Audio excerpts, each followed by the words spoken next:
By using the turn step follow through, it's a perfect way to make sure that you get proper timing on your forehand and backhand ground stroke. We are going to start off with the forehand. So what I want you guys to do is I want you to step forward with your front foot. If I'm a right-hand player, I'm stepping forward with my left foot. If I'm a left-hand player, I'm stepping forward with my right foot. And I want you to step into the ball and then hit. What a lot of players do is that they either don't step and swing, or they step at the wrong time and then swing. If you step at the wrong time, it's going to throw your timing off. And if you don't step, you are sacrificing and missing out on tons of power, consistency, and control. I want to just step into the ball and then hit. Once again, I want to step in and then hit. One more. I want to take a step and then hit. When you guys take a step, I want you to think of taking a big step. If you see Federer, Nadal, Djokovic, Sharapova, Osaka take a step into the ball, you can see the bottom of their shoe sole when they go to step. It's a big step. It's not a tiny step.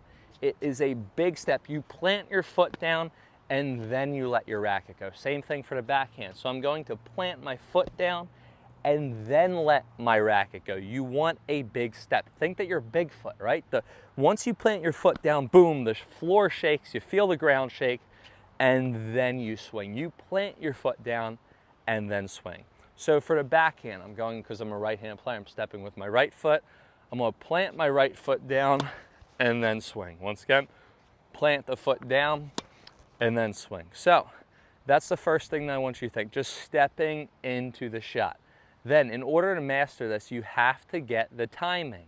So how do you time your step? When do you know when it's the right time to make sure that you plant your foot down and then swing? You time the step off of the bounce. So as soon as the ball bounces, then I step and hit. Once again, the ball's going to bounce, step and hit.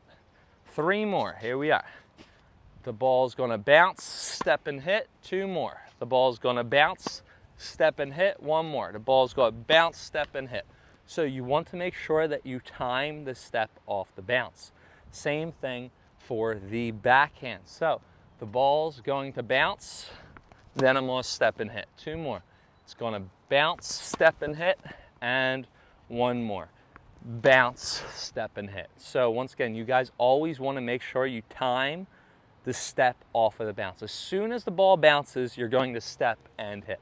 Once again, for backhand, it's going to bounce, step and hit. So just work on that. Have your coach feed it to you.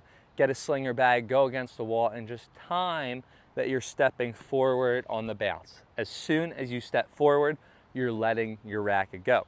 So that's one thing. But now we have to learn how to move to the ball and then step into it. So what I want you to think is 3 steps. You're going to turn and move to the ball. That's step number 1. Number 2, you're going to take a step forward. And then number 3, you're going to swing. So once again, step 1, turn. I'm going to move to the ball. I'm going to step forward and then swing. I want you to think there are 2 movements in order to get this, right? Number 1 is I'm moving to the side, so I'm moving laterally. When am I ready to stop moving laterally? So as soon as I set up to the ball laterally, then I plant my foot down and go forward. So you have to use your perception and think, okay, when am I done going this way to the ball? That's time to plant my foot forward and go forward. So I like to tell my students, think of it like a grab claw, right? Like one of those things in the arcades, you try getting stuffed animals. You go with the joystick, you go over, over, over, and then when you think you're right there, then you press the button. Think of it that way, right? So pretend the ball's a toy, okay? I'm going over, over, over to the ball. I feel like I'm lined up. Then I press the button right on the joystick, and then I step forward and swing. I'll turn, go to the ball. 1, 2, step and hit, and 1 more. I'm going to turn, 1, 2, step and hit. So by doing the double bounce, moving to the ball drill, it's going to allow you to get that timing and get used to stepping into the ball. It'll also help you get used to moving laterally. When do you get finished moving laterally and when is it time to plant your foot? So once you guys get that, then you guys can go out and all you guys are going to think when you're hitting that forehand or backhand is just turn, move to the ball, step and hit. So then you're going to get back, the ball's going to bounce, step and hit.